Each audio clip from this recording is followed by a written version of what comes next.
Good morning बेटा। आप सभी कैसे हैं? आप देख रहे हैं BPG commerce solution. Last time बेटा हमने बीपीजी कॉमर्स सॉल्यूशन पे आपको फाइनेंशियल स्टेटमेंट के रिगार्डिंग एक वीडियो दी थी, जिसमें मैंने आपको प्रॉफिट एंड लॉस और बैलेंस शीट का कंसेप्ट काफ़ी डिटेल में समझाया था। उसमें हमने बैलेंस शीट को कंपनी एक्ट 2013 के शेड्यूल 3 पार्ट 1 में उसकी जो मेजर हेडिंग और सब हेडिंग है उसको डिटेल में आपको समझाया था। लेकिन as per the CBSE board हमारे पास 12th में जो क्वेश्चन आता है वो क्या होता है कि उन सब हेड के अंदर कुछ आइटम्स होते हैं और उन आइटम्स के आपको मेजर हेड और सब हेड जो है वो बताने होते हैं। तो आपको जो है सब हेड के अंदर जितने भी आइटम्स हैं वो आप लोगों को लर्न होने चाहिए। आज की जो क्लास में आपके लिए लेकर के आया हूं मैं उन्हीं सब हेड के अंदर जो आइटम्स आने वाले हैं वो आप लोगों को करवाने वाला हूं। क्लियर है? देखिए क्वेश्चन मैंने यहाँ पे बोर्ड पे लिखा हुआ है। पेपर में जो क्वेश्चन आपके पास आता है वो कुछ इस तरीके से आता है बेटा। आपके पास में कुछ आइटम्स गिवन होंगे और उन आइटम के आपको मेजर हेडिंग और सब हेडिंग जो है बताने हैं। जैसे कि एक आइटम है सिक्योरिटी प्रीमियम। अब सिक्योरिटी प्रीमियम का जो मेजर हेड है वो है share holder fund. Share holder fund, ठीक है। और इसका सब हेड जो है वो रिजर्व एंड सरप्लस है। रिजर्व एंड सरप्लस है, ठीक है। अब क्रेडिटर्स आता है। क्रेडिटर्स का जो मेजर हेड है वो हमारे पास आता है बेटा करंट लाइबिलिटी। और करंट लाइबिलिटी में ये जो सब हेड है वो आता है बेटा हमारे पास ट्रेड पेबल के अंदर। क्लियर है? अब इसके अलावा अगर हमें को ले फर्नीचर, फर्नीचर जो है बेटा वो हमारी नॉन करंट एसेट है। नॉन करंट एसेट है और नॉन करंट एसेट में भी ये प्लांट, इक्विपमेंट या फिर आप कह सकते हो जो हमारी टेंजिबल एसेट्स होते हैं ये उसके अंदर लिखा जाता है। अब देखिए मैं कितने फटाफट से जो है हर एक आइटम्स को डालने का काम कर रहा हूं। अब मुझे ये आइटम्स कैसे याद है? क्या कारण है कि मुझे याद है? क्योंकि मैंने पूरी बैलेंस शीट को लर्न किया हुआ है। मुझे ये पता है कि बैलेंस शीट में कौन से मेजर हेड है, कौन से उन मेजर हेड के सब हेड है और उन सब हेड के अंदर कौन से कंटेंट्स आते हैं या फिर कौन से आइटम्स आते हैं, मुझे उनका याद है। तो मैंने आपको मेजर हेड और सब हेड लास्ट टाइम की क्लास में कराया था और आज मैं आप लोगों को उन्हीं सब हेड के अंदर क्या क्या आइटम्स आते हैं वो डिटेल में कराने जा रहा हूं। तो काफ़ी इंपॉर्टेंट होने वाली है क्लास, को बड़े ध्यान से देखिएगा। तो बेटा सबसे पहले स्टार्ट करते हैं हम balance sheet liability side. Liability side में सबसे पहला मेजर हेड आता है शेयर होल्डर फंड। अब शेयर होल्डर फंड के अंदर जो सब हेड आता है वो शेयर कैपिटल। तो शेयर कैपिटल के आइटम सुनिएगा और नोट डाउन करते रहिएगा जैसा आपकी स्क्रीन पे दिखाया गया है। तो शेयर होल्डर फंड में जो शेयर कैपिटल है उसमें आता है आपके पास ऑथोराइज्ड कैपिटल। ऑथोराइज्ड कैपिटल को नॉमिनल कैपिटल और रजिस्टर्ड कैपिटल के नाम से भी जो है जाना जाता है। ये कंपनी की हाईएस्ट कैपिटल होती है। इसके अलावा इसमें इशूड कैपिटल जो हमने शेयर पब्लिक को इशू किए हैं वो इसी के अंदर आता है। सब्सक्राइब्ड कैपिटल जो पब्लिक ने डिमांड किया, टोटल इशूड कैपिटल का जितना पब्लिक ने डिमांड किया, लाइक मान लीजिए हमारे पास टोटल ऑथोराइज्ड कैपिटल जो है वो 50,000 शेयर की थी और हमने पब्लिक को इशू कर दिए 20,000 शेयर। पब्लिक ने अप्लाई किया लाइक मान लीजिए 18,000 शेयर के लिए, तो हमने उनको 18,000 शेयर दे दिए, उसको बोलते हैं सब्सक्राइब्ड कैपिटल। क्लियर है? इसके अलावा शेयर कैपिटल में इक्विटी शेयर्स भी आते हैं और प्रीफरेंस शेयर्स भी जो है आते हैं। क्लियर है? तो ये हमारा हो गया बेटा शेयर कैपिटल पार्ट पूरा। नेक्स्ट बनाते हैं रिजर्व एंड सरप्लस पे। रिजर्व एंड सरप्लस बहुत ज़्यादा इंपॉर्टेंट है, इसके अंदर सुनिएगा। रिजर्व एंड सरप्लस के अंदर बेटा आपके पास आते हैं कुछ मेजर हेड्स के मैं नाम आपको बताऊंगा। लाइक मान लीजिए सिक्योरिटी प्रीमियम। अगर आप किसी भी शेयर को प्रीमियम पे इशू करते हैं तो security premium reserve and surplus में आता है। इस साल का प्रॉफिट एंड लॉस का क्रेडिट बैलेंस जो प्रॉफिट का है या डेबिट बैलेंस जो लॉस का है वो रिजर्व एंड सरप्लस में लिखा जाता है। क्लियर है? इसके अलावा हर एक टाइप का reserve like general reserve, workman compensation reserve, debenture redemption reserve, investment fluctuation reserve, ठीक है, कैपिटल रिजर्व, ये सभी रिजर्व जो हैं वो किसके अंदर लिखे जाते हैं, रिजर्व एंड सरप्लस के अंदर लिखे जाते हैं। कर सकते हैं बेटा। शेयर होल्डर फंड के अंदर एक शेयर इशू अगेंस्ट वारंट भी आता है, लेकिन उसका कोई आइटम नहीं है तो उसको आपने सिंगल ही छोड़ देना है। क्लियर है। नेक्स्ट वन आते हैं बेटा हम लोग नॉन करंट लाइबिलिटी पे। अब नॉन करंट लाइबिलिटी के अगर हम सब हेड की बात करें तो सबसे पहले आपके पास आ गया long term borrowing, long term borrowings. तो लॉन्ग टर्म बोरोइंग्स के अंदर क्या क्या आइटम आते हैं, नोट डाउन करिएगा। सबसे पहले आपके पास इसके अंदर आ जाता है डिबेंचर्स। डिबेंचर्स हमें लॉन्ग टर्म के लिए रुपया देते हैं, लॉन्ग टर्म बोरोइंग्स हो गया। ठीक है, बैंक से लोन अगर आपने लॉन्ग टर्म के लिए लिया है तो लॉन्ग टर्म बोरोइंग्स में आ जाएगा। पब्लिक डिपॉजिट, पब्लिक से अगर आपने लॉन्ग रन के लिए रुपया जो है लिया है तो वो पब्लिक डिपॉजिट भी अगर लॉन्ग रन के हैं तो आपके पास लॉन्ग टर्म बोरोइंग्स के अंदर आ जाएंगे। ठीक है, या फिर लोन फ्रॉम अदर पार्टीज, आपने कोई लोन लिया है लॉन्ग टर्म के लिए है तो लॉन्ग टर्म बोरोइंग्स में लिखा जाएगा। क्लियर है बेटा, सभी को कर सकते हैं। अदर लॉन्ग टर्म लाइबिलिटीज, अगर अदर लॉन्ग टर्म लाइबिलिटीज को देखें तो इसके अंदर कौन कौन सा आएगा, इसमें सबसे मेजर है premium payable on debenture redemption या फिर premium payable on redemption of preference share. देखिए प्रीफरेंस शेयर या डिबेंचर होल्डर का हमें रुपया वापस करना होता है, आप सभी को पता है। तो इनका जब हम रुपया वापस करते हैं तो उस टाइम अगर इन्हें हम प्रीमियम पे रिडीम कर दें तो हमें उसे जो है लॉन्ग टर्म बोरिंग जो आपकी अदर लॉन्ग टर्म लाइबिलिटीज़ है उसके अंदर दिखाना होता है। क्लियर है बेटा। नेक्स्ट वन आता है long term provisions.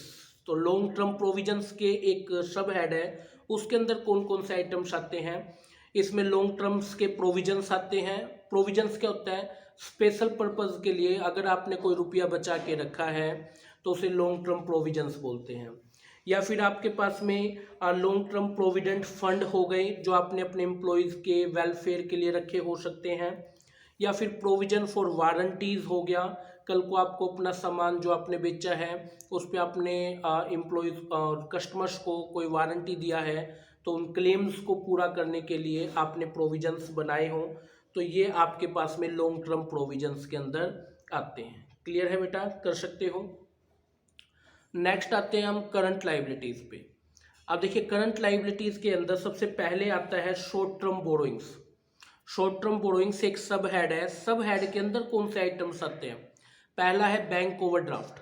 Bank overdraft क्या होता है, अगर आपने अपने बैंक से जितना आपका लिमिट है उससे ज़्यादा रुपया निकाल लिया, लाइक मान लीजिए आपके बैंक में 50,000 थे लेकिन आपने अपने बैंक से 80,000 रुपीज़ विड्रॉ कर लिए क्योंकि बैंक ने आपको सर्विस दी थी, क्रेडिट कार्ड आपने सुने होंगे। तो एक्स्ट्रा मनी जो आपने विड्रॉ किया 30,000 वो एक बैंक ओवरड्राफ्ट है। शॉर्ट टर्म के लिए बैंक ने आपको लोन दिया है। कैश क्रेडिट, अगर बैंक ने आपको शॉर्ट टर्म के लिए कोई कैश उधार में दे दिया है तो वो आपका किस में आएगा, शॉर्ट टर्म बोरिंग्स में आएगा। एक सब हेड आता है ट्रेड पेबल।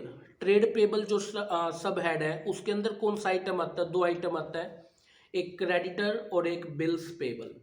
क्रेडिटर्स होते हैं वो आपके जो शॉर्ट रन के जो आपके लेनदार हैं वो आपके क्रेडिटर्स होते हैं, जिनको आपने उधार में सामान जिनसे आपने खरीदा है वो आपसे रुपया लेगा, तो क्रेडिटर्स जो हैं वो ट्रेड पेबल में आते हैं। और अगर उन्हीं क्रेडिटर को आपने रिटर्न में ये लिख के दे दिया है कि मैं आपको रुपया इतने टाइम में चुका दूंगा, तो वो रिटर्न डॉक्यूमेंट जो आपने दे दिया है आप उसे बिल्स पेबल का नाम देंगे। क्लियर है बेटा सभी को। अब आते हैं अदर करंट लाइबिलिटीज़ में। अदर करंट लाइबिलिटीज़ में कौन कौन से आइटम्स हैं जरा देखिए। First of all current मैच्योरिटीज of long term डेब्ट, ये काफ़ी इंपॉर्टेंट है बेटा। Current मैच्योरिटीज of long term debts क्या होता है, जैसे डिवेंचर होल्डर है, अगर आप इन डिवेंचर होल्डर को शॉर्ट टर्म के अंदर पेड करने के लिए जा रहे हैं, जिस ईयर में आप इनको पेड करेंगे उस ईयर के लिए वो करंट मैच्योरिटीज बन जाएगा, तो उस ईयर के लिए आपकी क्या माना जाएगा, करंट लाइबिलिटी। ये आपके रेशो के चैप्टर में भी बहुत आता है। तो डिबेंचर को जब आप रिडीम करेंगे शॉर्ट टर्म के लिए, जिस ईयर में पेड करेंगे उस ईयर के लिए वो करंट लाइबिलिटी माना जाएगा। नेक्स्ट वन है interest accrued and due on boring and interest accrued but not due on borings. इसमें बच्चों को बड़ा कंफ्यूजन रहता है। एक एग्जांपल सुनिएगा। देखिए सपोज करें कि आप अपने डिबेंचर होल्डर को इंटरेस्ट पेड करते हैं। एक तो आप इंटरेस्ट पेड करते हैं ईयर के अंदर 30 सितंबर को, और एक आप इंटरेस्ट पेड करते हैं सपोज करें 30 जो है जून को। ठीक है, तो इन दैट केस अब देखिए 30 जो सितंबर है तो उसको जो आपने इंटरेस्ट जो है पेड किया है वो आपके 31 मार्च के अंदर आ रहा है, तो वो तो होगा interest accrued and due on borrowing, मतलब टाइम भी हो गया था और आपने पेड भी कर दिया। और एक होता है इंटरेस्ट, अगर मान लीजिए आप पेड कर रहे 30 जून को, अब उससे पहले 31 मार्च को अकाउंट क्लोज हो जाते हैं, तो उस केस में जो है बेटा ये जो आपके पास इंटरेस्ट है वो interest accrued but not due on borrowing होगा, क्योंकि वो अभी तक पेड नहीं किया गया है। ठीक है, वो पेड कब होगा? 30 जून को। क्लियर है? तो अगर अकाउंटिंग ईयर के अंदर ही आ जाता है इंटरेस्ट तो interest accrued and due on borrowing, और अकाउंटिंग ईयर से 1-2 महीने बाहर चला जाता है तो interest accrued but not due on borrowing कहलाता है। इसके अलावा इनकम रिसीव इन एडवांस आपके पास आ सकता है concept. Unpaid dividends, unclaimed dividends, ये आपके पास में कंसेप्ट आता है। ठीक है, अनपेड डिविडेंड्स होते हैं बेटा जो डिविडेंड आपने शेयर होल्डर को प्रोमिस किए लेकिन आपने पेड नहीं किए, तो आप उन्हें अनपेड डिविडेंड का नाम देंगे। क्लियर है बेटा? सभी को कर सकते हैं इस चीज को। आउटस्टैंडिंग एक्सपेंसेस, आउटस्टैंडिंग एक्सपेंसेस क्या होते हैं? ऐसे खर्चे जो पेड होने का टाइम आ गया था लेकिन आपने उनको पेड ही नहीं किया, तो उन्हें बोलते हैं बेटा आउटस्टैंडिंग एक्सपेंसेस। आउटस्टैंडिंग एक्सपेंसेस, तो आउटस्टैंडिंग एक्सपेंसेस आपकी करंट लायबिलिटी है। लाइक मान लीजिए आपको अपना एक रेंट पेड करना था लेकिन आपने अभी तक रेंट पेड नहीं किया, तो it is outstanding liabilities for you. Clear है? Call in advance and interest accrued, देखो कॉल इन एडवांस क्या होता है? सपोज करें कि आपने अपने मालिक से जो सैलरी है वो टाइम से पहले ही ले ली।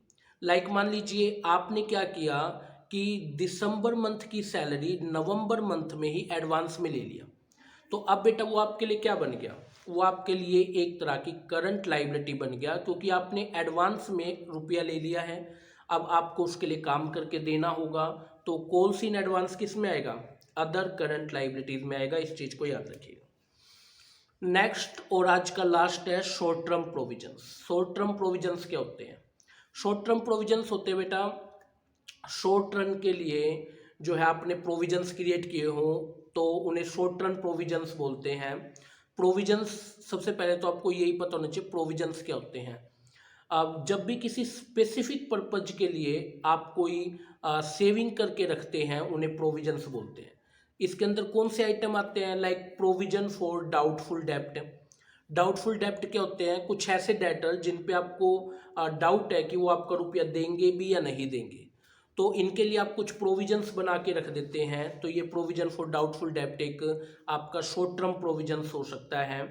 प्रोविजन फॉर टैक्सेशन, अब देखो आपको फ्यूचर में टैक्स पेड करना है, अब आपको पता नहीं कितना टैक्स आपका बनने वाला है, तो आप थोड़ा सा सेविंग करके अलग से रख लेते हो किस चीज़ के लिए? फ्यूचर टैक्स के लिए। तो वो टैक्स आपकी क्या है बेटा? वो टैक्स आपका एक जो प्रोविजन आपने उस टैक्स के लिए बना के रखा है वो शॉर्ट टर्म प्रोविजन है। क्लियर है? तो आज की क्लास में हमने सीखा है लाइबिलिटीज के मेजर हेड, उनके सब हेड और उन सब हेड के अंदर आने वाले आइटम। ये पेपर के लिए काफ़ी इंपॉर्टेंट है। क्वेश्चन कैसे आएगा वो मैंने आपको समझाया है। अब कल को अगर आपसे कोई पूछे कि ये प्रोविजन फॉर टैक्स का मेजर हेड और सब हेड बताइए, तो आप 1 मिनट में बता सकते हैं sir major head it is a current liability and sub head ये शॉर्ट टर्म प्रोविजन के अंदर आता है। कोई आपसे पूछे बिल्स पेबल तो आप बता सकते हैं bills payable, sir bills payable का जो मेजर हेड है वो करंट लायबिलिटीज है और इसका जो सब हेड है वो ट्रेड पेबल है। क्लियर है? तो इस तरीके से आपने जो है इसको लर्न करना है। ठीक है बेटा? तो आज की क्लास में इतना ही, मिलते हैं नेक्स्ट क्लास में और उसमें मैं आपको एसेट्स के आइटम्स जो हैं वो बताऊंगा। ठीक है?